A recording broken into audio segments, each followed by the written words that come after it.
নাস, আমি মানুষের মাঝে দিন আবর্তিত করি, আমি দিন ঘুরাই।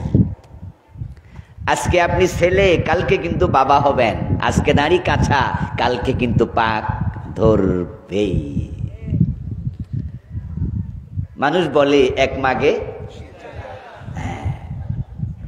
সূর্যের তেজও সারা মনিবে ব্যবস্থা করে দিলেন। আসুন আমরা আলোচনা শুরুতে তাকে শুকরিয়া জানাই, কৃতজ্ঞতা জানাই, ধন্যবাদ জানাই। সবাই মিলে একবার জোরে জোরে কালিমাতুশ শুকর পড়ি আলহামদুলিল্লাহ। সুবাদে আমরা হয়ে গেলাম সর্বশ্রেষ্ঠ উম্মত। যদি আমরা নবী ঈসার সময় জন্ম নিতাম, সেরা উম্মত হওয়ার সুযোগ আমাদের ছিল না। উম্মতের মাঝে তোমাদেরকে মধ্যমপন্থী করে বানাইছি।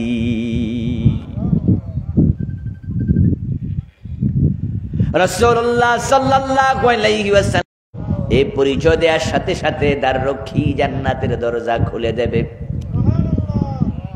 ফায়াকুলু বিকা উমিরতু আল্লাহ আফতাহ নবীর আগে ফুলসিরাত পার হয়ে যাবে। আমরা জানি যে হাসরের ময়দানে ফুলসিরাত হচ্ছে সবচেয়ে বিপদের জায়গা। হাসরের ময়দানে বিপদের জায়গা অনেকগুলো আছে, তার মাঝে ফুলসিরাত হলো সবচেয়ে সেনসিটিভ। এর চেয়ে বিপদ ঘন পরিবেশ আর নেই। এবং এই ফুলসিরাত পার হওয়া ব্যতীত কোনো মানুষ জান্নাতে যেতে পারবে না।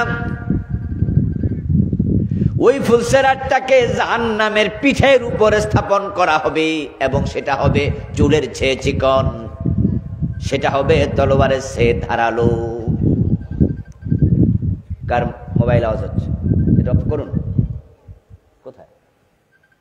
এই যে উপরে লাগাই রয়েছে, খোলেন, নিচে নামাই দেন, খুলে ফেলেন মোবাইলটা। এই যে মোবাইলটা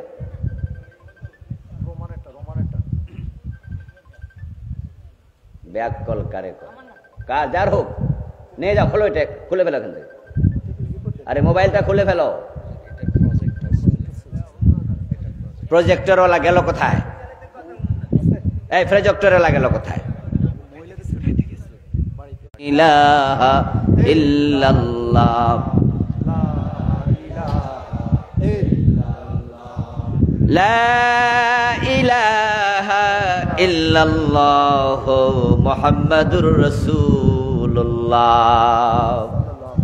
প্রধান বক্তা যখন কোনো মাহফিলে আসে তখন সব মানুষের অ্যাট্রাকশন ওনার প্রতি থাকে, এটাই নিয়ম। কিন্তু মাইকওয়ালা ঘুমায়, প্রজেক্টরওয়ালা বাড়ি চলে যায়। আর আপনারা 10 মাইল দূর থেকে এসে মাঝখানে বসে রয়েছেন, কি বলতেছি শোনেন। তাহলে আমার কথার আপনার কাছে অনেক দাম, এর কাছে কোনো দামই নেই, এতে লাগাই দিকে সেগা। অথচ কথা ছিল এটা যে আমি এখানে গেলে প্রজেক্টর চালাইলে আমি 10-20 টাকা পাবো, 1000 2 5 10 পাবো, মাগনা ওয়াশটাও শুনে ফেলবো, আমার 2টা লাভ হবে, ঠিক না? এর লাভ 2টা, আপনাদের লাভ কয়টা? আপনারা শুধু ওয়াশ শুনবেন কিন্তু রিক্সা ভাড়া পাইবেন না, আপনাদের কোনো টাকা দেয়া হবে। আর ওদের লাভ, মাইকওয়ালার লাভ, যে মাইকে সে ওয়াজও শুনলো, মাইকের কারণে সে কিছু পয়সা করিও পাইল। কিন্তু আমি দেখি এটা দুর্ভাগা, ওরা অধিকাংশ মসজিদ বানায়, মসজিদের মিস্ত্রি। আমি এক মসজিদে গিয়ে দেখি দোতলায় মসজিদের কাজ চলছে, নিচতলা নামাজ। কোন কারণে জানে আমি উঠলাম বা কথা উঠলো জানলাম, বলতেছে যে মিস্ত্রি দোতলায় ঘুমাচ্ছে কিন্তু ফজরের নামাজে আসে নাই।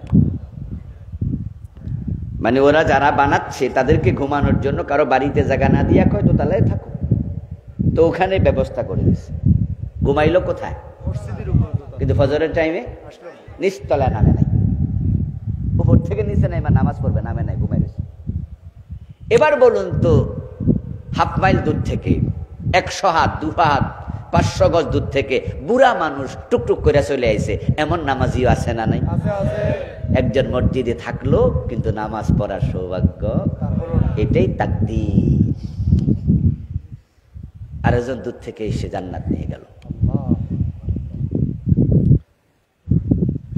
বলছিলাম রাসূলুল্লাহ সাল্লাল্লাহু আলাইহি ওয়াসাল্লাম শুনিয়েছেন তার সাহাবী আবু সাঈদ ওয়া দাক্কু মিনাশ শারা।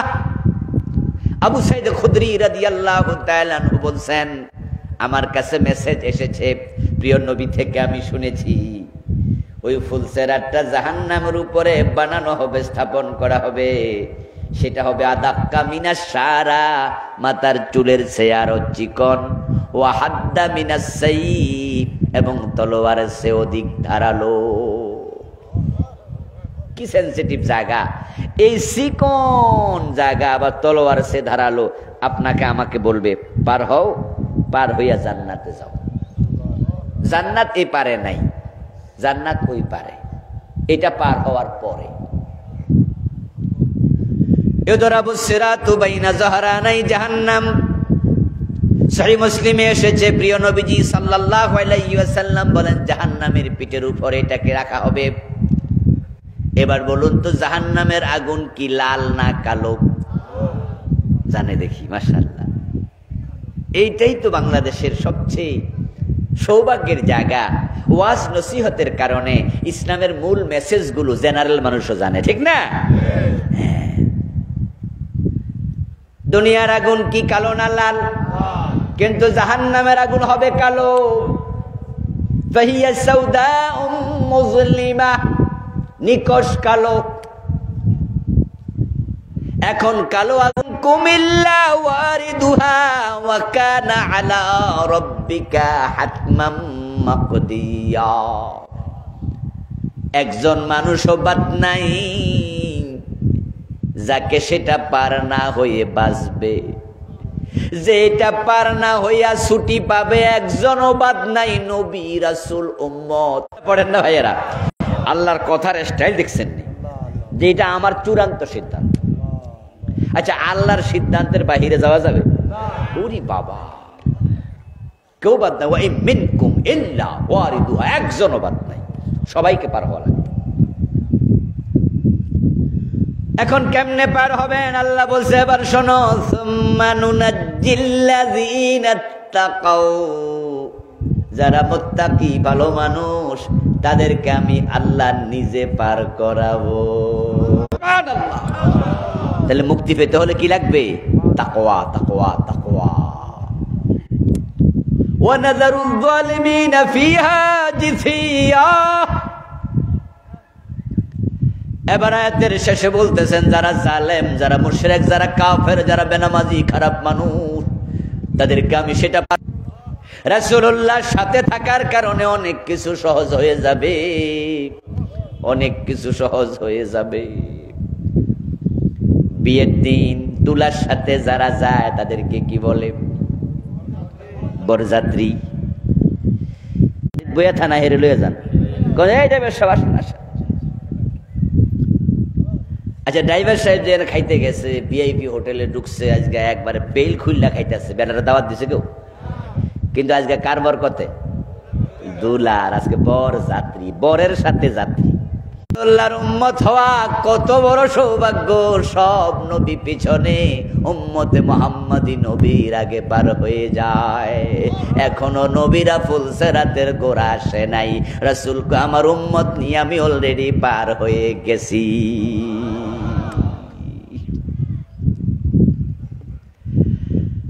ও প্রিয় ভাইরা, ফুলসেরাত পার হলেই তো জান্নাত। এজন্য যে ফুলসেরাত পার হবে আগে, সে জান্নাতেও ঢুকবে আগে। রাসূলুল্লাহ সাল্লাল্লাহু আলাইহি ওয়াসাল্লাম আল্লাহ তাআলা বলছেন, ওয়া তারাল মুমিনিনা ওয়াল মুমিনাতি ইয়াসআ নূরুহুম বাইনা আইদিহিম ওয়া বিআইমানিহিম বুশরাকুমুল ইয়াওম। সুবহানাল্লাহ। ইয়াউমা তারাল মুমিনিনা ওয়াল মুমিনাতি, ঈমানওয়ালা নারী পুরুষ তারা ফুলসেরাতের কাছে যাওয়ার সাথে সাথে আমি আল্লাহ তাদের ডান পাশ থেকে, বুকের দিক থেকে ঈমানের নূর জ্বালাইয়া দেব। কোরআনের আয়াত, কোরআনের আয়াত। ইয়াউমা সেদিন তারা আপনি দেখবেন আল মুমিনিন মুমিন পুরুষ ওয়াল মুমিনাত আল্লাহ সাল্লাল্লাহু আলাইহি ওয়াসাল্লাম বলেছেন আমার উম্মতেরা সে ফুলসেরাত পার হবে কেউ বিদ্যুতের গতিতে, কেউ বাতাসের গতিতে, কেউ দ্রুতগামী ঘোড়ার গতিতে, এক একজন এক এক গতিতে পার হবে, কেউ হেঁটে হেঁটে পার হবে, সর্বশেষ হামাগুড়ি দিয়ে পার হবে। যে আমল কম, ইমান আছে সামান্য, তার ইমানের আলো একবার জ্বলবে আরেকবার নিভবে, সে নিতম্বের উপর ভর দিয়া ক্রলিং করে করে পার হতে পারবে। যার ইমান নাই ফুলসেরাত পার হওয়ার কোনো সুযোগ নাই। ইব্রাহিম আলাইহিস সালামের বাবা আজর পার হতে পারবে না, ইমান নাই। নূহ আলাইহিস সালামের ছেলে কেনান পার হতে পারবে না, ইমান নাই। নবী মুহাম্মদ সাল্লাল্লাহু আলাইহি সাল্লামের আপন চাচা আবু তালেব পার হতে পারবে না, ইমান নাই। লূত নবীর বউ পার হতে পারবে না, ইমান নাই।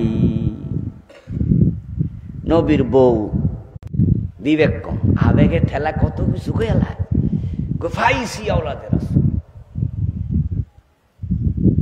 পাকিস্তান থেকে আসে, আওলাদে রসুল নাম দিয়া বাংলাদেশে বেদাতের এত প্রচলন করছে।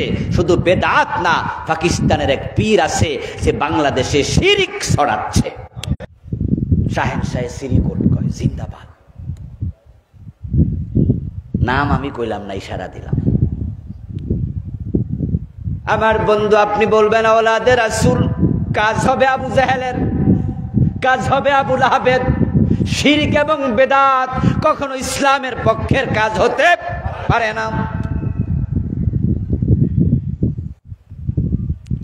অধস্ত ঈমান চড়ে জান্নাতে ঢুকবেন, ওই বাহনের রশি বেলালের হাতে থাকবে, বেলাল সেটা টেনে টেনে জান্নাতে ঢুকবে। তাই বেলালের পায়ের আওয়াজ নবীর আগেই জান্নাতে রাসূল শুনেছেন। হযরত বেলাল রাদিয়াল্লাহু তাআলা আনহুর সাথে প্রিয় নবীর বংশের মিল নাই, চেহারার মিল নাই, গায়ের চামড়ারও মিল নাই, আত্মীয়তার কোনো সম্পর্ক নাই। কিন্তু বেলাল কত সম্মানী সাহাবী, কারণ তার ঈমান যেতে চাই, ফুলসেরাত প্রিয় নবীর সাথে পার হতে চাই। এ নবীকে পাইয়াই খুশি, এতেই শেষ না আমল করা লাগবে। ইন্না আরসালনাকা শাহিদাও ওয়া মুবাশশিরাও ওয়া নাযীরা। আল্লাহ বলছে, হে নবী আমি আপনাকে উম্মতের আমলের পর্যবেক্ষক বানিয়েছি। শাহেদ, সাক্ষী, দ্রষ্টা। যিনি দেখে সাক্ষী দেয় তাকে শাহেদ বলে। উম্মতের আমল নবীর সামনে উপস্থাপন করা হয়, এবং উম্মত কি আমল করবে, কেমনে করবে, নবীকে আল্লাহ আইডল বানায়া, মডেল বানায়া সামনে দিছে। এখন নবী যা করে উম্মত তা করবে, নবী যা বলে উম্মত তা বলবে। প্রিয় নবীজি সুন্দরভাবে বলছেন, সাল্লু কামা রাআইতুমুনি উসাল্লি। মন মতো নামাজ নয়, মন মতো রোজা নয়, মন মতো জিকির নয়, মন মতো হজ না। খুযু আন্নী মানাসিকাকুম। রাসূলুল্লাহ বলে তোমাদের ইসলাম তোমরা আমি নবী মুহাম্মদ থেকে গ্রহণ করো। আমি নবী নামাজ পড়ি যেভাবে, তোমরা নামাজ পড়বে সেভাবে। আমার সাথে মিলবে না তোমার ইসলাম, আল্লাহর কাছে কানা দামও থাকবে না। নবীর সাথে মিলতে হবে। নবীজি মুহাম্মদ সাল্লাল্লাহু আলাইহি ওয়াসাল্লাম জিকির করেছেন লা ইলাহা ইল্লাল্লাহ, আর আপনি করতেছেন ইল্লাল্লাহ।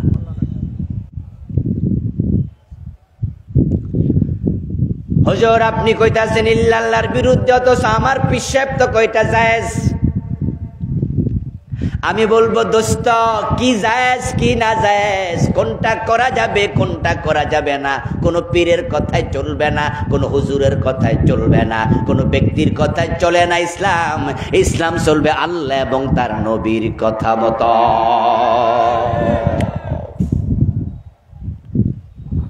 আল্লাহর হাবিব বলছেন খুযু আন্নী মানাসিকাকুম, তোমাদের ইসলাম তোমাদের মানাসিক বিধানাবলী আমার থেকে নাও।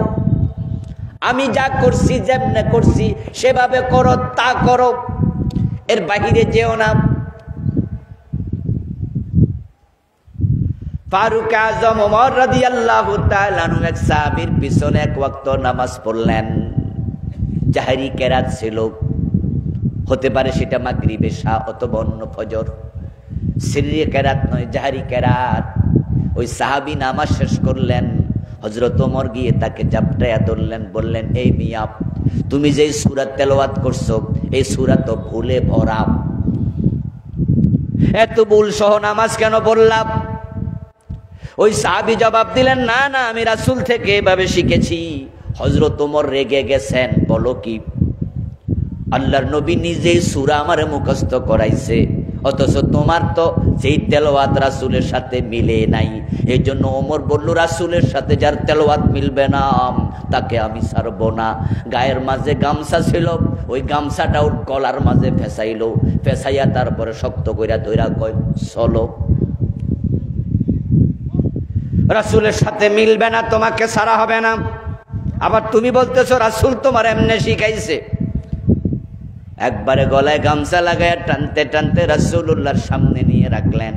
রাসূল সাল্লাল্লাহু আলাইহি ওয়াসাল্লামের সামনে যাওয়ার পরে আল্লাহর হাবিব বলছে, ওমর তাকে তুমি ছাড়ো, তার গলার মাঝে তুমি এভাবে কেন লাগাইছো? হযরত ওমর রাদিয়াল্লাহু তাআলা আনহু বলেন, ইয়া রাসূলুল্লাহ, এই লোক আজকে নামাজের ইমামতি করছে, কিন্তু এমন তেলাওয়াত করছে যেটার সাথে আপনার তেলাওয়াতের মিল। ওই সাহাবী বলে, ইয়া রাসূলুল্লাহ, ওমর আমার উপর জুলুম করতেছে, আমারে উনি সম্মান দেয় নাই, দেখেন কেমনে কি করতেছে। রাসূল কো, ওমর গামছা আগে খোলো। কি হয়েছে বাবা, তুমি পড়ো তো, পড়ো তো। ইয়া রাসূলুল্লাহ, আপনি যে বাবা আমাকে তেলাওয়াত শিখিয়েছেন আমি তো সেভাবে তেলাওয়াত করেছি। আল্লাহর হাবিব বললেন, তেলাওয়াতটা একটু শোনাও দেখি। রাসূলুল্লাহ সাল্লাল্লাহু আলাইহি ওয়াসাল্লামের কাছে ওই সাহাবী তেলাওয়াতটা করে শোনালেন। আল্লাহর হাবিব সাল্লাল্লাহু আলাইহি ওয়াসাল্লাম উনার তেলাওয়াত শুনে আবার বললেন, হা কাযা উনজিলা, তুমি যেভাবে তেলাওয়াত করছো এভাবে নাজিল হয়েছে। এবার ওমর কয়, সারছে ধরা তো আমি না খাইলাম। এইভাবে যদি নাজিল হয় তাহলে বেড়ার গালে যে গামছা লাগায়, গলায় যে গামছা লাগাইছি গলার মাঝে কামটা করছি। হযরত ওমর কিছুটা বিব্রত হলেন, ইয়া রাসূলুল্লাহ, আপনি আমাকে যেভাবে তেলাওয়াত শিখালেন এভাবে তো মিলে নাই, অথচ আপনি সার্টিফিকেট দিলেন তেলাওয়াত ঠিক আছে। আল্লাহর হাবিব বলো, ওমর তাহলে তুমি কেমনে পড়ছো, তুমি কেমনে শিখছো, তুমি পড়ো দেখি। হযরত ওমর এবার তেলাওয়াত করলেন পুরা সূরা। প্রিয় নবীজি শুনে বললেন, হাকাযা উনজিলা, এইভাবেও নাজিল হয়েছে। এবার রাসূল বলেন, উনজিলাল কুরআনু আলা সাবআতি আহরুফিন, শুধুমাত্র 2 রকম নয়, আমার উপরে কোরআন 7 ভাবে নাজিল হয়েছে।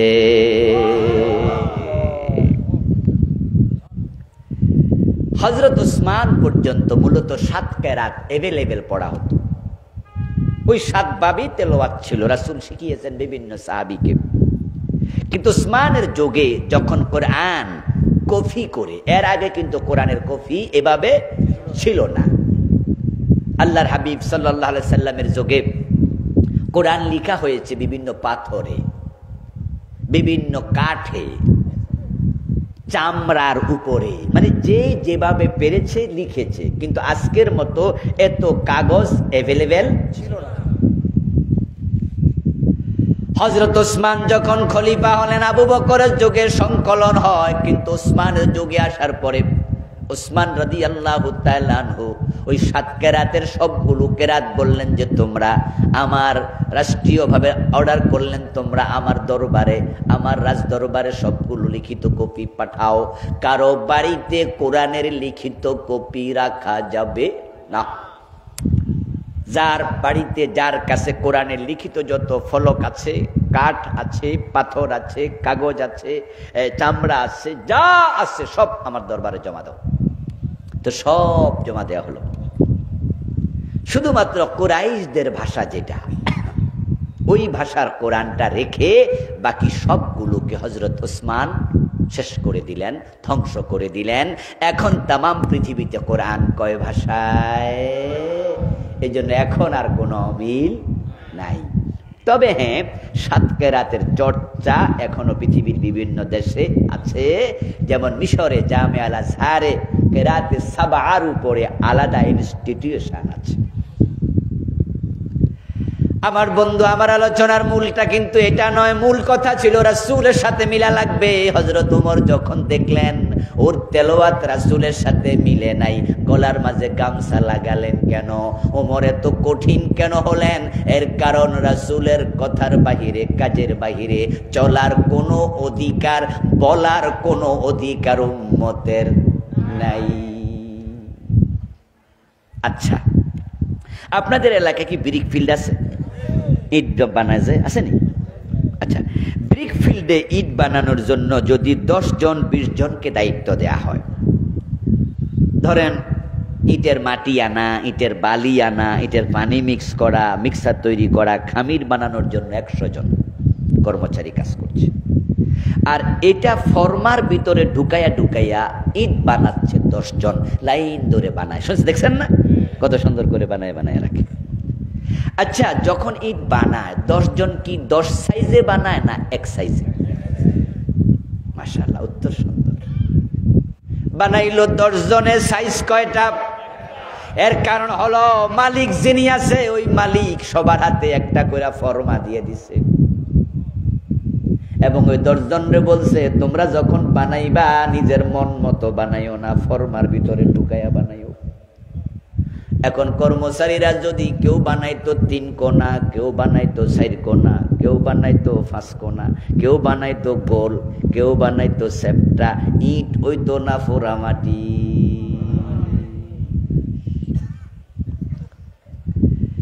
যদি 10 জনের 10 রকম বানায় আগুনের ভিতরে ঢুকাইয়া দিত, আর এগুলা আগুন দিয়া জ্বালাইতো, এগুলোর নাম ইট হতো না, এগুলো দিয়া বিল্ডিং বানানো যেত না, এগুলো ফোরা মাটি হতো।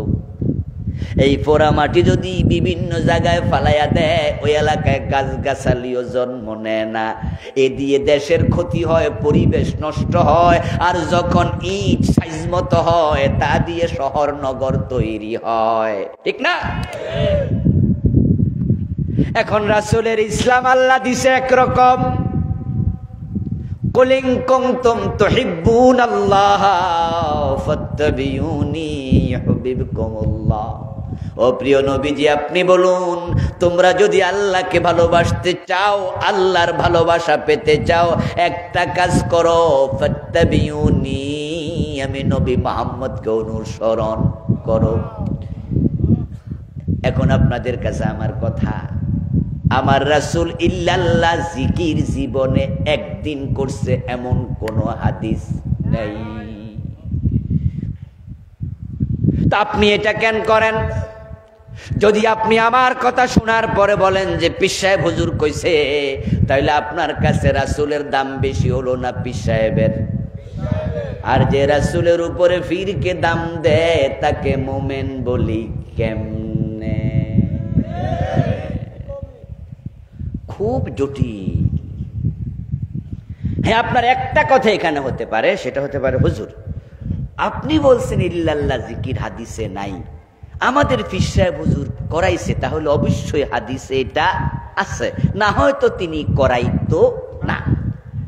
তাহলে আমি বলবো ধন্যবাদ ভাই আপনাকে, হাদিসে যদি থাকে তাহলে তো ঠিক আছে, হয়তো সেই হাদিসটা আমার জানা নাই। আপনি আর্গুমেন্ট করবেন হাদিস দিয়ে হাদিসকে, যে আপনি বলছেন হাদিসে নাই, কিন্তু আমার হুজুর যেহেতু করাইছে, অতটুকু বিশ্বাস হুজুরের উপর আমার আছে, উনি হাদিসের বাহিরে করাবে না। হাদিসে আছে, হয়তো সে হাদিস আপনার জানা নাই। আমি আপনার কপালে চুমু খেয়ে বলবো যে ভাইজান এটাই ঠিক, তা ওই হাদিসটা একটু আমার আপনি জানাই দেন। তা আপনি পীরের কাছে যান, যে পীর সাহেব হুজুরকে সাদা কাগজ দিয়া 5 টাকার একটা কলম দিয়া রাইখা দিয়ে আসবেন যে হুজুর আপনার সাথে তো কথা বেশি বলতে পারবো না, বেয়াদবি হবে, সাদা কাগজটা দিলাম, 5 টাকার কলম দিয়ে গেলাম। আবুল কালাম আজাদ বলে গেছে ইল্লাল্লাহ জিকির কোন হাদিসে রাসূল করেছেন প্রমাণ নাই, তা আপনি যেহেতু করাচ্ছেন কোন হাদিসে আছে, আপনার সময় সুযোগ মতো 1 সপ্তাহের ভিতরে লেখা দিলেই হবো, আমি আগামী শনিবারে আম।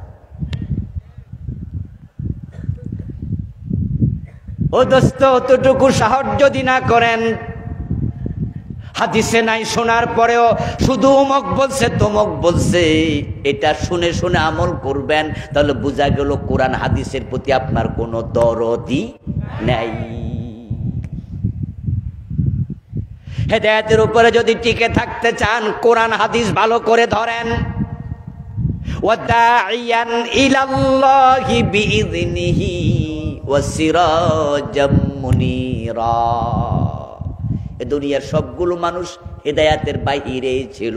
আবু জাহেল, আবু লাহাব, উতবা, শায়বা, এই আলী, এই ওসমান, এই ওমর, ওরা সবাই হেদায়াতের বাইরে ছিল, ওরা কেউ হেদায়াতের উপরে ছিল না। এই পথহারা মানুষগুলোর কাছে রাসূলুল্লাহ আসলেন, যেই যুগে আসলেন সে যুগের নাম ছিল আইয়ামে, সবাই জাহেল, সেখানে ভালো মানুষের সংখ্যা খুব কম, খুব কম, খুব কম, নাই বললেই চলে, 1000-এর মাঝে একজন। এই জাহেলদের কাছে আল্লাহ পাঠালেন, পথহারা মানুষের কাছে পাঠালেন। এবার বলুন তো, নবী মুহাম্মদ আল্লাহ যে দায়ী বানায়া পাঠাইছে, দাইয়ান ইলাল্লাহ, আমি আপনাকে আল্লাহর পথের দায়ী বানাইছি, আমার নবী কি মন মতো দাওয়াত দিছে না আল্লাহর কোরআন মতো? কোরআন আসার আগে কি নবী দাবি করছে আমি নবী? মাশাআল্লাহ, বলেন দাবি করছে? কোরআন আসার আগে কোনোদিন বলে না আমি নবী। অথচ কোরআন আসার আগেও তো তিনি মক্কায় 40 বছর ছিলেন, একবার ছোট্ট থেকে এখানে বড় হয়েছে। এই 40 বছরে কোনোদিন কইছে যে ইন্নী রাসূলুল্লাহ? কিন্তু যখন কোরআন এসে গেল, ওহী নাজিল হয়ে গেল, ইকরা বিসমি রাব্বিকাল্লাযী খালাক, আল্লাহর পক্ষ থেকে আসলো। আমার রাসূলকে জিবরিল 3 বার গারে হেরাতে বুকের সাথে জড়াইয়া ধরলেন। সোজা করলেন, সোজা। আল্লাহর নবী নিজে তখনও বুঝতে পারেন নাই তিনি যে জিবরিল। ঘরে ফিরে গিয়ে মা খাদিজা রাদিয়াল্লাহু তাআলা আনহা, আমাদের মা রাসূলুল্লাহর স্ত্রী, উনাকে বলেন খাদিজা খাশিতু আলা নাফসি, আমি আবার নিজের জীবনের ব্যাপারে আশঙ্কা করি। হযরত খাদিজা বলে কেন, কি হইছে? বলে আমারে কেডা জানি হেরা গুহার ভিতরে 3 বার বুকের সাথে জোরে চাপ মারছে। হাত্তা বালাগা মিন্নিল জুহুদু, সহিহ বুখারীর riwayat, রাসূল বলে হাত্তা বালাগা মিন্নিল জুহুদু, মনে হলো কষ্টের শেষ সীমা আমি পৌঁছে গেছি, এমন জোরে চাপ মারছে আমার জীবন বায়ু বের হওয়ার উপক্রম হয়ে গেছে। 1 বার না 2 বার না, মোট কয়বার? তো মা খাদিজা বলতেছে চাপ দিল বুঝলাম, সর্বশেষ কি হয়েছে? সর্বশেষ হইল সে 5টা আয়াত পড়ে আমার কাছ থেকে চলে গেছে। মা খাদিজাকে রাসূলুল্লাহ তেলাওয়াত করে শোনান, ইকরা বিসমি রাব্বিকাল্লাযী খালাক, খালাকাল ইনসানা মিন আলাক, 5 আয়াত আল্লামা বিল কালাম। আল্লাহর হাবিব সাল্লাল্লাহু আলাইহি ওয়াসাল্লাম 5টি আয়াত তেলাওয়াত করে খাদিজাকে শোনালেন। খাদিজাও বুঝলো না এগুলা কি, রাসূলও বোঝেন নাই আসলে এগুলা কি। কোন বেডা এসা চাপ মারছে, সেই লোকটা বা কে, উনারা একটা কনফিউশনে পড়ে গেলেন।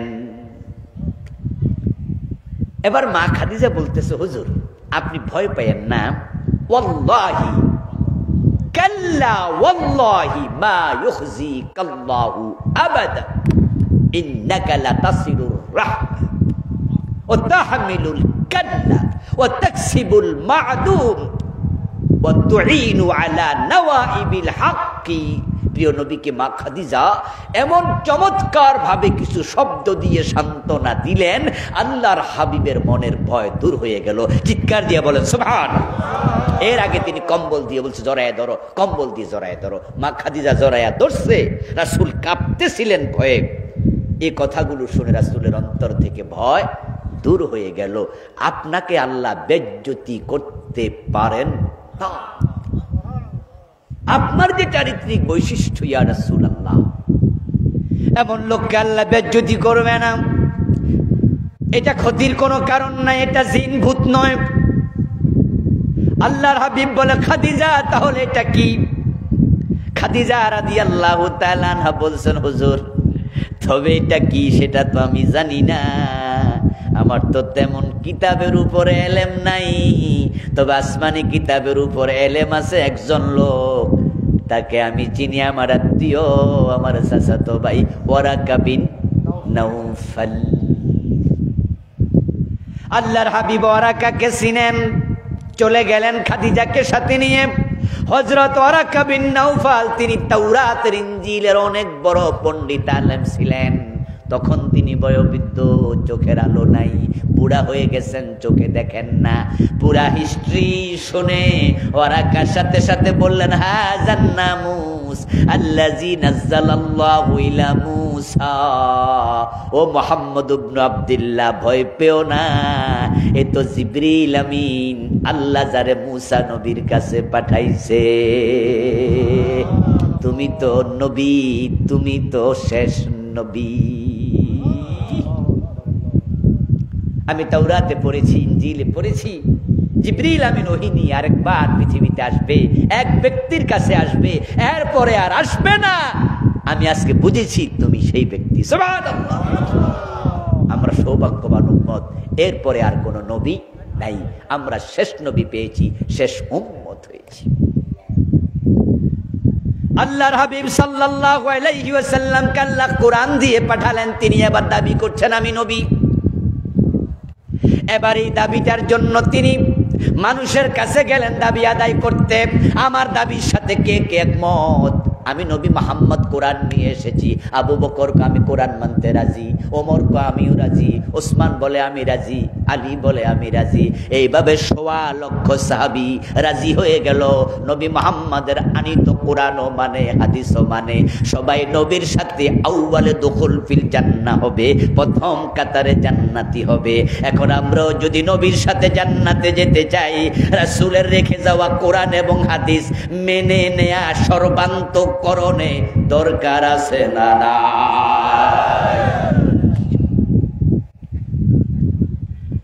একদিনের মাহফিলে সব বলা যাবে না, আইডিওলজি দেয়া যায়, কনসেপ্ট দেয়া যায়। আপনারা যারা আজ পর্যন্ত ইল্লাল্লাহ জিকিরের পক্ষে ছিলেন, আছেন, আপনি আপনার পীরের কাছে কালকে পরশু সময় সুযোগে যাবেন, আপনার হুজুরের কাছে যাবেন, গিয়ে বলবেন যে কোরআন হাদিসে কোথায় আছে ইল্লাল্লাহ জিকির নবী মুহাম্মদ করেছে দেখান। যদি দেখাতে না পারে তাহলে এই জিকির আর করা যাবে না। কেন করা যাবে না?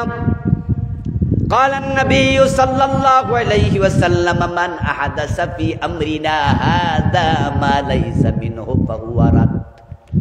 প্রিয় নবীজি বলেছেন আমার দ্বীনের মাঝে যা ছিল না নতুন করে কেউ যদি বানায় সেটা বাতিল, সেটা গ্রহণ করা যাবে না। প্রিয় নবীজি ঈদ উদযাপন করেছেন দুটা, ঈদুল ফিতর, ঈদুল আজহা। বলেন ঈদুল ফিতর, এই দুই ঈদে নামাজ আছে কিনা, খুতবা আছে কিনা, এই দুই ঈদ উদযাপনের শরঈ সিস্টেম আছে কিনা? রাসূল নিজে এগুলো আমাদেরকে আমল করে দেখাইছে। ঈদগাহে যেতেন এক পথে, আসতেন আরেক পথে।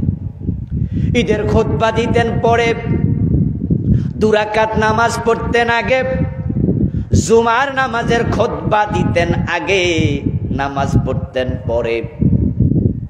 আল্লাহর নবী ঈদের নামাজ, ঈদের খুতবা, ঈদ উদযাপন সব শিখাইয়া গেলেন।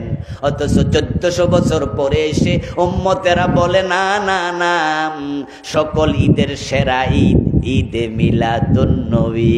ঈদে মিলাদুন্নবী রাসূল নিজে করেন নাই, কোন সাহাবী করে নাই, একটা হাদিসেও নাই।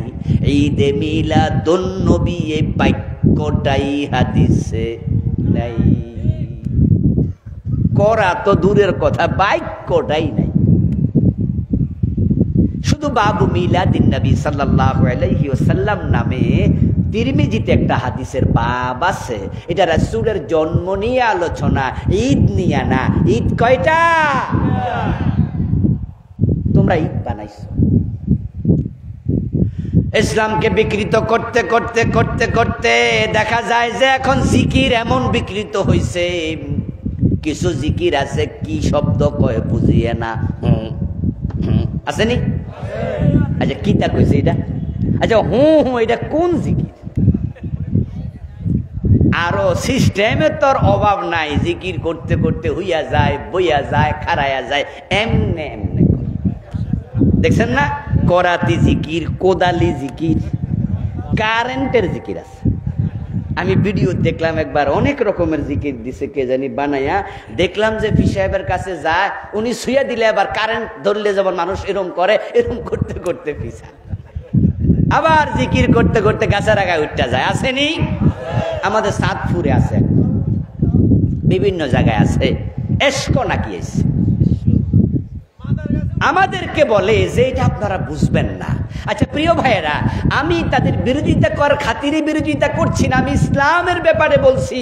আল্লাহ এবং রাসূলের কথার বাহিরে ইসলাম নাই, ঠিক কি না? সাহাবারা রাসূলকে ফলো করছে, আমরাও করব, ঠিক কি না? দেখেন ইসলামকে সাহাবারা কিভাবে ফলো করছে। এজন্যই তো সাহাবীদের মাঝে কোনো জাহান্নামী নাই। সুবহানাল্লাহ পড়েন। সাহাবীরা কি মাসুম? এই আলেম ওলামারা বলেন, সাহাবীরা কি নিষ্পাপ? সাহাবীরা মাসুম? মাসুম কে? নবী। মাসুম হলো আম্বিয়া। তো সাহাবীরা মাসুম না, এ শব্দ দিয়ে বোঝা যায় তাদেরও কিছু ভুল ত্রুটি হতে পারে। এরপরও সবাই জান্নাতি, কারণ তারা ভুলের উপরে অটল থাকতেন না। ভুল হলে তওবা করতেন, মাপ চাইতেন। আর তাদের যদি কিছু ভুল থাকেও, তাদের ভুলের চেয়ে নেকামল অনেক বেশি। সাহাবারা ইসলাম মানার ব্যাপারে, কোরআন হাদিস মানার ব্যাপারে এত সিরিয়াস ছিলেন। আমরা তো সিরিয়াস না, কোরআন হাদিস মানি না তা নয়। আমরা ইসলাম মানি ততক্ষণ সুবিধা আছে, অসুবিধা যেখানে। ইসলাম মানি না সেখানে এমন ওয়াজ করব যে ওয়াজ করলে হালুয়া রুটি মিলবে, এমন ওয়াজ করব না যে ওয়াজ করলে জেলখানার কয়েদি হওয়া লাগে। হুজুর ওয়াজ করে না তা না, 40 বছর ওয়াজ করছে, কিন্তু চোর ধরে হাত কাটো এই ওয়াজ 40 বছরে একদিনও করে নাই। এমন হুজুর আছে কিনা?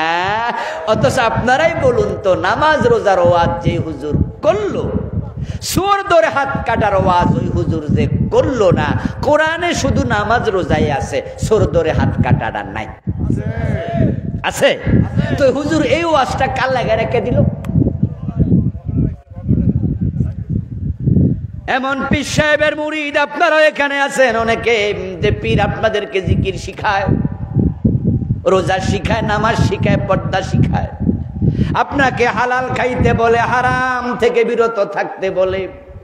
ওই পীরের চেহারার দিকে তাকালে মনে হয় নূর চমকাচ্ছে, উনিও সুন্নাহর বাহিরে চলে না।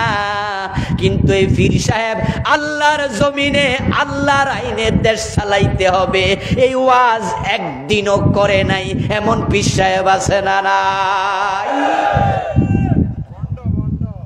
আচ্ছা না, এত শক্ত কথা কইেন না। আমরা মানুষকে অশ্রদ্ধা করতে চাই না, আমি কনসেপ্ট দিতে চাই আপনাদের। আমাদের পীর সাহেব হুজুররা যে রোজার ওয়াজ করে, রোজার কথা কি আল্লাহর কোরআনে নাই?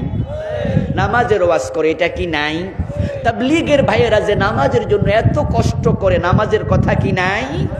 উনি যা করছেন সব ঠিক আছে, কিন্তু আমার প্রশ্ন, ওই কোরআনে আলা লাহুল খালকু ওয়াল আমরু, সাবধান, সৃষ্টি যার, আইন চলবে শুধু তার, এটাও আছে না নাই? তো হুজুর যে ওইটা বাদ রাখলেন, আমার প্রশ্ন, এ ফির ওইটা রাখলো কার লাগে?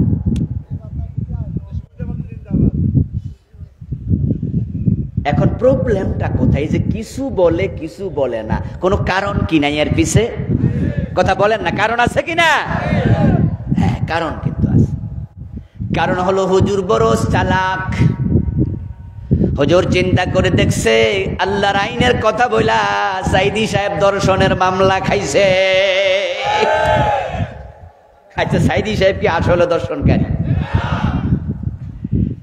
ওই বক্তা, ওই ফির, ওই খতিব চিন্তা করছে যে শুধু আল্লাহর আইন, আল্লাহর আইন, এটা কোয়াতে সাইদি সাহেব যুদ্ধ অপরাধী হয়েছে, ঠিক না? উনি কি আসলে মানুষ খুনকারী? আচ্ছা, আপনাদের কাছে মনে হয় এই লোক মানুষ খুন করতে পারে? কিন্তু মামলা তো ঠিকই খাইল। এবার বলুন তো, আল্লামা সাইদি রাহিমাহুল্লাহ যদি আল্লাহর আইনের ব্যাপারে এত সিরিয়াস কথা না বলতেন, তাহলে শেখ হাসিনা ওরা জেলে দিত? মোটেও দিত।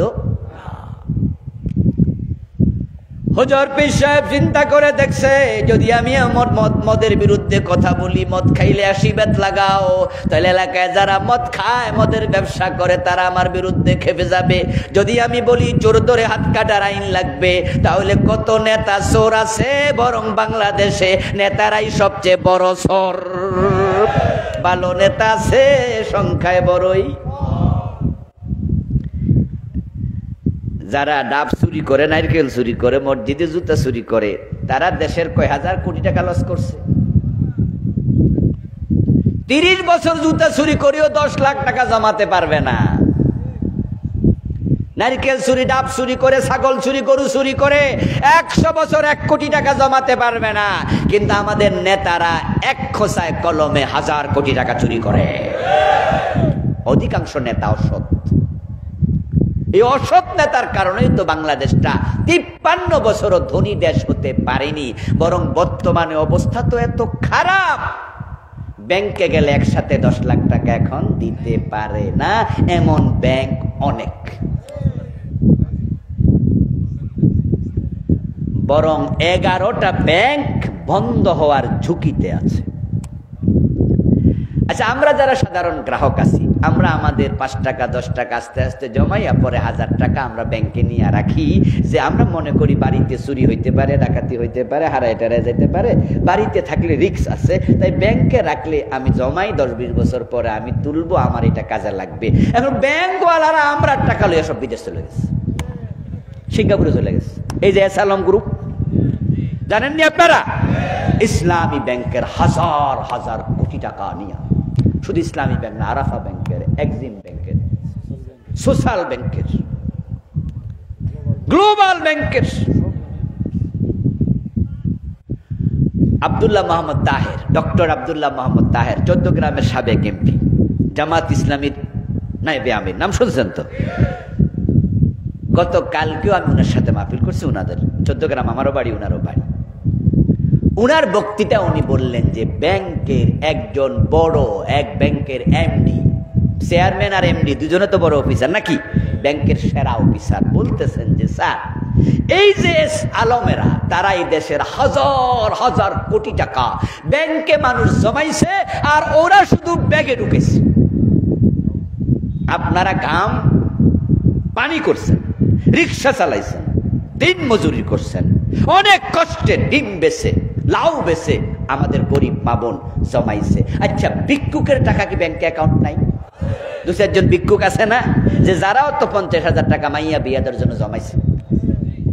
ভিক্ষুকও তো ভাবে যে আমার মাইয়াটা বড় হইতেছে, আমিও তো এটা বিয়া দেয়া লাগবে, তা আমিও যদি আমার ভিক্ষার টাকা থেকে 10 টাকা 20 টাকা করে জমাইয়া 50,000 1 লাখ করি, তাহলে আমি বিয়ে দেওয়ার সময় টাকাটা আমি খরচ করব। এ সালামরা কি করলো? ভিক্ষুকের টাকা লইয়া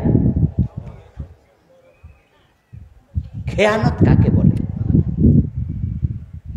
ওই নেতা অফিসার বলতেছে, স্যার, এত হাজার কোটি টাকা উনারা যে সিঙ্গাপুর নিয়ে গেল, মালয়েশিয়া নিয়ে গেল, আপনি কি ভাবছেন নেত্রী জানে না? কয় আফা জানে না এটা। আচ্ছা, আফা না জানলে, অর্থমন্ত্রী না জানলে বেড়া নিল কেমনে? এই জন্য সে অফিসার বলছে অর্ধেক আফারে দিছে, অর্ধেক এসকালমে নিছে। আমাদের তাহের ভাই বললেন, আমি আশ্চর্য হলাম, দেশের যিনি অভিভাবক তিনি প্রজার টাকা চুরি করে কেমনে? আল্লাহর গজব এমনে আসে নাই, এই মানুষের চোখের পানি বদদোয়া গজব হিসাবে নাজিল হয়েছে।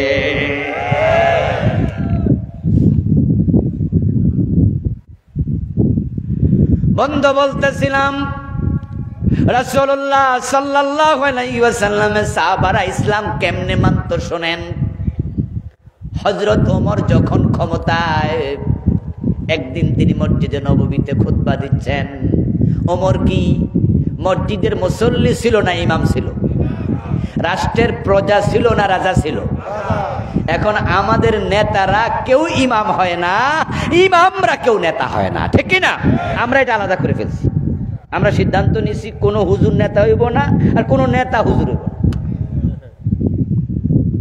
দিস ইজ আওয়ার ইসলাম।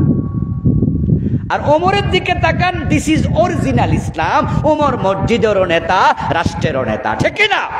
অর্ধ পৃথিবীর শাসক, আবার মসজিদে নববীর ইমাম। আরে আমাদের বাইতুল মোকাররমের খতিব যিনি, উনি যে ডক্টর ইউনুস হতো, আব্দুল মালেক সাহেব না হইয়া যদি ডক্টর ইউনুস হতো, এর আগে যিনি প্রেসিডেন্ট ছিলেন আমাদের সুপ্পু না কুপ্পু, কি নাম দেন? শাহাবুদ্দিন চুপ্পু, এর আগে আব্দুল হামিদ। আচ্ছা ভাবেন তো, যদি আমাদের প্রধানমন্ত্রী পুরুষ মানুষ হতো আর মসজিদ বাইতুল মোকাররমে তিনি খতিব হতেন, জুমার দিন তার 30 মিনিটের বক্তৃতা, যেই কথাগুলো বলতেন এক একটা আইনের মতো হয়ে যেত।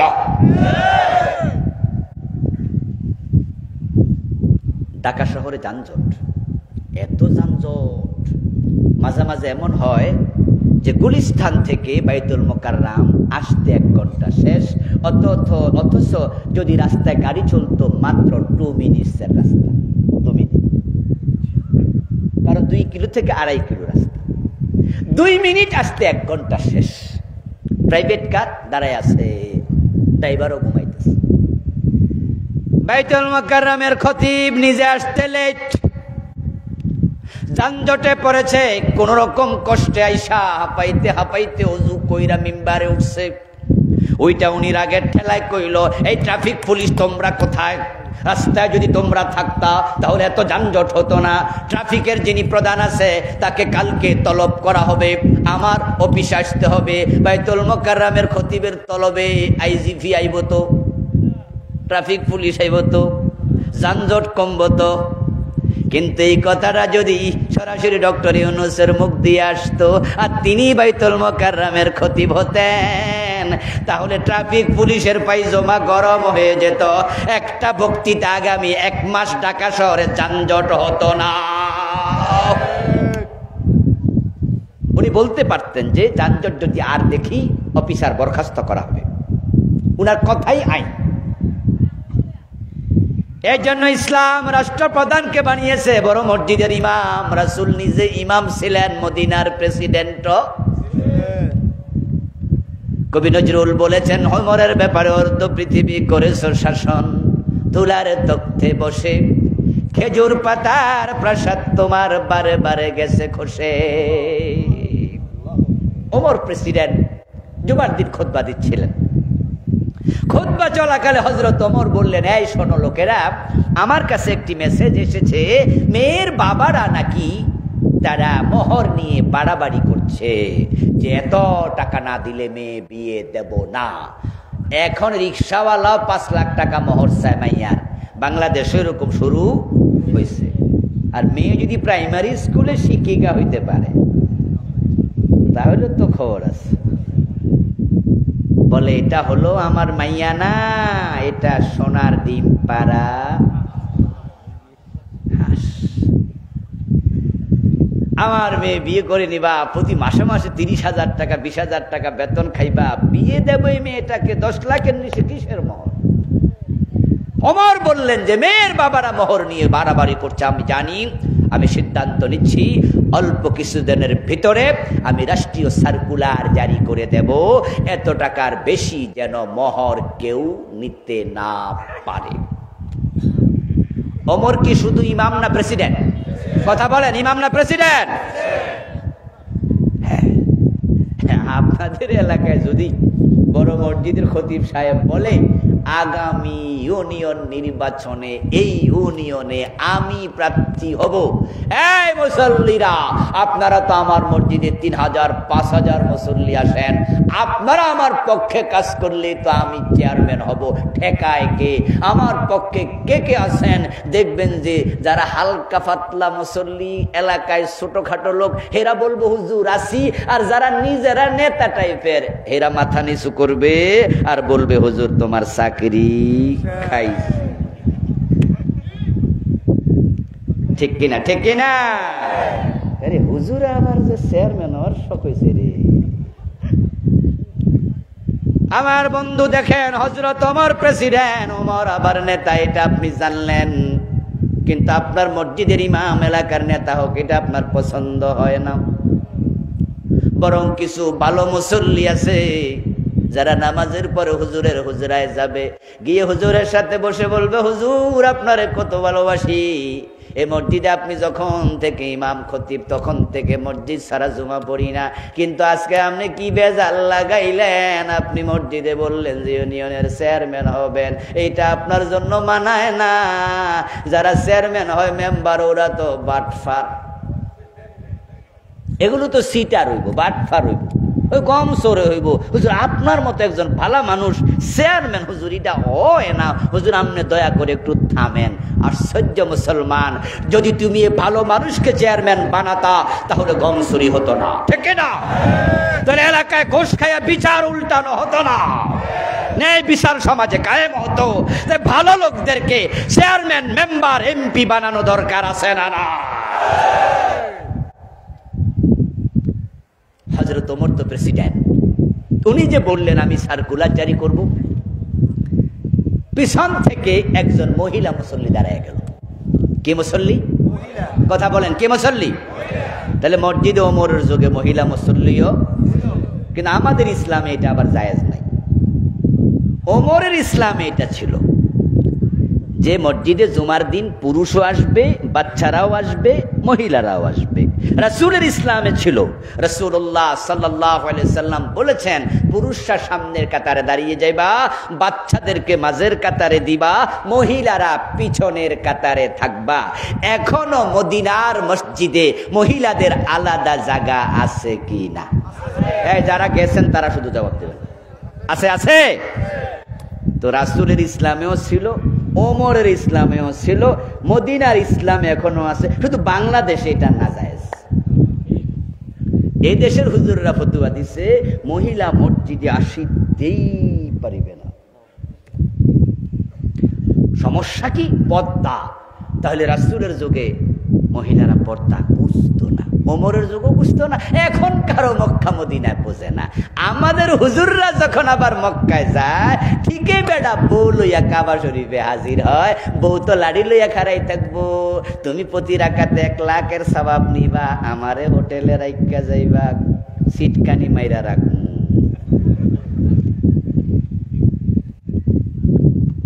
মসজিদে হারামে 1 রাকাতে কয় লাখ রাকাতের সওয়াব? হোটেলে পড়লে কি 1 লাখ হইব? এই জন্য আমাদের হুজুররা মক্কায় গেলে আবার মাসলা ভুলা যায়, তখন নিজের বউটাকে হাতে করে হারামে নেয়, হারামে নিয়ে কয় ওই যে মহিলাদের জায়গা আছে তুমি হিয়ানে যাইয়া পড়ো, আমি পুরুষের জায়গায় পড়ি। তাহলে বোঝা গেল নারীদের জন্য মসজিদে আলাদা জায়গা করার সিস্টেম 1400 বছর আগে ছিল, এখনো মক্কা মদিনায় আছে। আমি মিশর, কাতার, দুবাই, আলহামদুলিল্লাহ আরো কত দেশে আল্লাহ আমাকে নিয়েছে, আমি দেখেছি একটা মসজিদ আরব বিশ্বে পাবেন না যেখানে নারীদের জন্য একটু জায়গা রাখা হয় না, নট এ সিঙ্গেল মস্ক। আপনারা অবাক হবেন, যেখানে ওই যে ফুয়েল স্টেশন আছে না, গাড়ির তেল ভরে, তো যেখানে গাড়ির তেল ভরে মাঝে মাঝে আমরা তো ওখানে নামাজ পড়ি কিনা, বাংলাদেশেও কিন্তু আলহামদুলিল্লাহ মসজিদগুলো তো ছোট ছোট মসজিদ বানায়। ফুইল স্টেশনে যেখানে ছোট্ট নামাজের জায়গা, ওখানেও মাঝখান দিয়ে একটা পর্দা টানাইয়া দিয়া এ পাশে লেখা দরজা আলাদা, মুসাল্লান নেসা, ও পাশে লেখা মুসাল্লার রিজাল। ওই একজন হুজুর পিছন থেকে জিজি করছে, মানে উনি দেখছে। আপনারা যারা দেখছেন আপনারাও বলবেন, আর এই দুই চোখ তো সাক্ষী, আমি তো দেখেছি আরব বিশ্বের প্রায় সব দেশ, যতগুলা আমি গিয়েছি। আচ্ছা, আমার বউ যদি নিয়ে আমি বের হই কোনো প্রয়োজনে, সফরে, ডাক্তারের কাছে, নিজের আত্মীয়ের বাড়িতে, পথে যদি নামাজের টাইম হয়, আমার উপর নামাজ ফরজ, আমার বউর উপর আপাতত নফল, ঠিক না? কি ফরজ? তখন আমার নামাজের জায়গা আছে, উনারটা। হাসপাতালে গিয়ে দেখবেন পুরুষের মসজিদ আছে, মহিলার নাই। ফুয়েলিং স্টেশনে দেখবেন পুরুষের আছে, মহিলার নাই। যখন লঞ্চে করে যাই আমরা, নৌকায় করে যাই, তখন পুরুষের জন্য লঞ্চের মাঝে জায়গা আছে, মহিলার নাই। তাই দেখা যায় পরিবেশগত কারণে অনেক আলেম ওলামার বউ নামাজ কাজা করতে বাধ্য হয়, অথচ নামাজ কাজা করা জেনে বুঝে জায়েজ না, হারাম। এই জন্য আমাদের কথা হবে, হ্যাঁ মসজিদে মহিলাদের জন্য জায়গা থাকবে, তবে পর্দার ব্যবস্থা করিতে হইবে।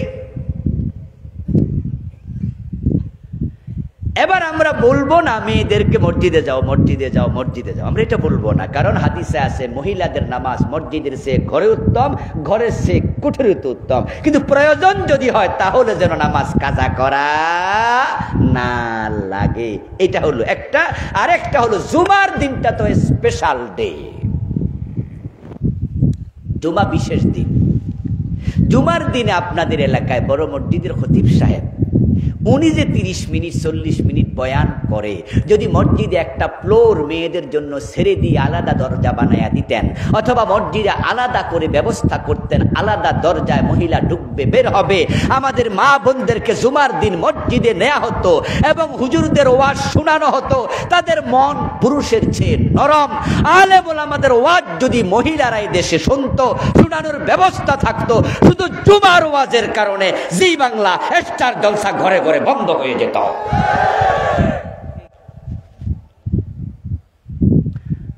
আপনারা যারা জানেন তারা জবাব দিয়েন, স্টার জলসা জি বাংলা পুরুষরা বেশি দেখে না মহিলারা বেশি দেখে?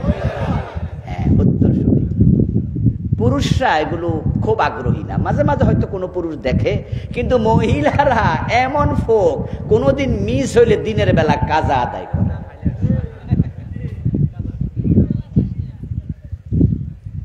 আচ্ছা, এই যে ভারতে যে সিনেমা বা নাটক স্টার জলসা জি বাংলায়, ওখানে যে বিভিন্ন রকমের পোশাক পইরা ও দেশের নায়িকারা অভিনয় করে, এই পোশাক পইরা অভিনয় করার কারণে মার্কেটে ওই নামে পোশাক চালু হয়েছে, আছে না? পাখি পোশাক, আরো কি নারেরা, গারেরা, সারেরা, কিরণমালা। ও বাবা, আমার একটা মাইয়া আছে আলহামদুলিল্লাহ, ছোট্ট বয়স 8 বছর হচ্ছে। আমার ওয়াইফ এক ঈদে আমারে বলতেছে যে আপনি ওর জন্য 3 পিস কিনবেন, সারেরা। আমি কইলাম তিন্না আলিল্লাহ। সারারা শব্দের অর্থ নিকৃষ্ট, শাররুন থেকে সারারা, খাইরুল খিয়ার খিয়ারুল উলামা, শাররুল শেরার শেরারুল উলামা। সারারা শেরারা তো খারাপ জিনিস, এটা কোথায় পাবো আমি কিনতে, আর কেন কিনবো? বললো হে খারাপ না, এটা আলাদা ডিজাইনের পোশাক। আমি আবার শান নজুল জানতে চাইলাম যে এইটা নাজিল হওয়ার কারণ কি, যে এইটা আসলো কোত্থেকে। পরে আবার বলল যে এটা জি বাংলা স্টার জলসা থেকে নাজিল হয়েছে। আচ্ছা, এবার বলুন তো, ওখানে কি পুরুষরা অভিনয় করে না? শুধু মহিলা দিয়ে কি নাটক হয়? তো পুরুষের নামে এরকম পোশাক কেন হলো না? এর কারণ হচ্ছে পুরুষরা এগুলার প্রতি তেমন আগ্রহী না। যেই জি বাংলা স্টার জলসার কারণে বাংলাদেশে মুসলমানের ঘরগুলো এখন সিনেমা হল হয়ে গেছে। এগুলো যদি থামাতে চাও, মহিলাদেরকে ওয়াজ শোনানো দরকার আছে না? না, রাসূলুল্লাহর জামানায় সে ব্যবস্থা ছিল, ওমরের জামানায় ছিল। পিছন থেকে একজন মহিলা দাঁড়িয়ে গেলেন, ওমর আপনি কি সার্কুলার দেবেন? বললেন পুরুষেরা যেন তাদের মেয়েদের জন্য, বইয়ের জন্য এর চেয়ে বেশি মোহর দাবি না করে। আপনি অঙ্ক নির্ধারণ করবেন আল্লাহর কোরআনের বিপরীতে অধিকার আপনারে কে দিল? সূরা নিসার একটি আয়াত মহিলা তেলাওয়াত করলো, যেখানে আল্লাহ তাআলা বলেছেন আতাইতুম ইহদাহুন্না কিনতারা ফালা তাখুযু মিনহু শাইআ। তোমরা পুরুষেরা যদি তোমাদের বউদেরকে কেনতার পরিমাণ মোহর দাও, তালাক দিলে আর ফিরাইয়া নিও না। তাহলে এখানে মোহরের সীমানা আল্লাহ বলছে কেনতার। কেনতার শব্দের অর্থ অগণিত অসংখ্য টাকা। তাহলে আপনি এটা সীমা দেবেন এই আয়াতের বিপরীতে। আগে বলেন এই অধিকার আপনারে দিল কে?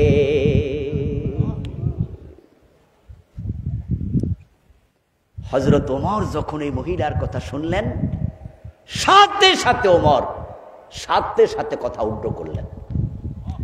আতাইতুম ইহদাহুন্না কিনতারা, এই আয়াত ওই সময় হযরত ওমরের জেহেনে ছিল না। মাঝে মাঝে আমাদেরও এমন হয় যে আয়াত ভুললেই যাই, এরকম হয় না ঘটনা?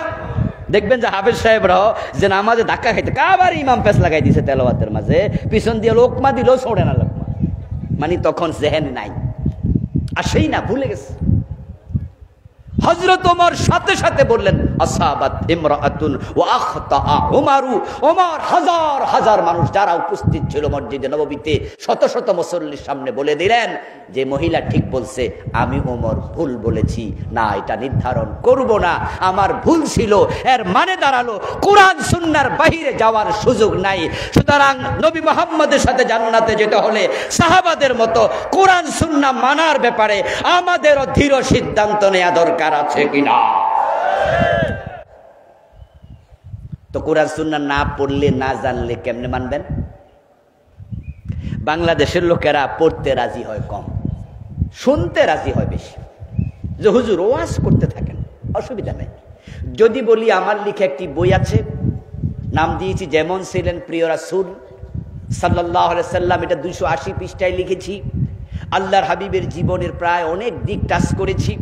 কত লেখকের বই আছে, সিরাতে সরওয়ারে আলম আর রাহিকুল মাখতুম আসেনি, সিরাত ইবনে হিশাম, যে আপনি রাসূলুল্লাহ জীবনী না জানলে মানবেন কেমনে? একটা বই পড়েন কমপক্ষে। বল হুজুর ফহরায় যে ঝামেলা, পড়বে না। তা আপনি শুনতে রাজি, পড়তে রাজি না, না পড়লে শিখবেন কেমনে? শোনায় তো ভুল হতে পারে, শোনা তো ভুলেও যেতে পারেন, অথবা আমি যা বলেছি শুনতে তো ভুল বুঝতে পারেন। কিন্তু যখন আপনি নিজে নিজে পড়বেন, আর আমার লেখার কোনো দাম নাই, যদি আমি পিছন দিয়ে লিখে দেই সহিহ বুখারী হাদিস নাম্বার এত, তখন বুঝবেন যে লেখাটা আবুল কালাম আজাদ লিখছে, কিন্তু লেখাটা ওনার না, এটা সহিহ বুখারীর হাদিস, মুসলিমের হাদিস, এটা অমক কিতাবের রেফারেন্স। তাহলে এই কথার উপরে আমার কথার চেয়ে বেশি নির্ভর করা যায়। অনুরোধ রাখবো আমি, যারা বাংলা রিডিং করতে পারেন, আজকে সিদ্ধান্ত নেন রাসূলুল্লাহ সাল্লাল্লাহু আলাইহি সাল্লামের জীবনের উপরে একটা বই প্রথম থেকে শেষ পর্যন্ত শেষ করবই। এই সিদ্ধান্ত নেওয়া যাবে। আর রাহিকুল মাখতুম চমৎকার কিতাব, এবং আমার এই বইটা 280 পৃষ্ঠা, চমৎকার করে লেখার চেষ্টা করেছি আলহামদুলিল্লাহ, অনেক ডকুমেন্ট দিয়ে। যেই কোনো লেখকের একটা বই হলো শেষ করবেন, পরিবারের লোকদেরকে বলবেন। কোরআনের তাফসির এখন পাওয়া যায়, 30 খণ্ডে আছে, এক পারা করে তাফসির। এক খণ্ড ব্যাগে নিয়ে অফিসে যাবেন, রাস্তায় যানজট লেগেছে, বসে বসে পড়েন, অফিসে কেউ নাই, অবসর আছেন পড়েন, দোকানে আছেন কাস্টমার নাই পড়েন, সুযোগ আছে একটু হাদিস পড়েন, কোরআন পড়েন, পড়তে থাকেন, আর যা জানবেন মানতে থাকেন, এর উপরে মরবেন, ইনশাআল্লাহ নবী মুহাম্মদের সাথে জান্নাত পাবেন। আল্লাহ আমাদের সকলকে রাসূলুল্লাহ সাল্লাল্লাহু আলাইহি সাল্লামের সঙ্গী হয়ে আল্লাহর জান্নাতে যাওয়ার তৌফিক দিন। সবাই বলেন আমিন। হাযা মা ইনদি ওয়াল ইলমু ইনদাল্লাহ আলাইহি তাওয়াক্কালতু ওয়া ইলাইহি উনীব। প্রিয় ভাইয়েরা, আমার পরে মনে হয় এখানে পীর সাহেব হুজুর আসবেন নাকি, এবং এখানে উনি হুজুর মুনাজাত দেবেন। এখানে তাবারুকের ব্যবস্থা আছে, তো আপনারা পরবর্তী বক্তার কথা শুনবেন, উনার সাথে দোয়া করে তাবারুক নিয়ে যাবেন, এই আহ্বান রেখে আমি শেষ করছি। আর আমার লেখা 8টি বই আছে, যারা নিতে চান সামনে আমার গাড়ি আছে, ড্রাইভার সাহেব থেকে সংগ্রহ করতে পারেন। আল্লাহ তাআলা আমাদের সকলকে দ্বীনের জন্য কবুল করুন। সকলের কাছে দোয়া চেয়ে শেষ করছি। আসসালামু আলাইকুম ওয়া রাহমাতুল্লাহি ওয়া বারাকাতুহু।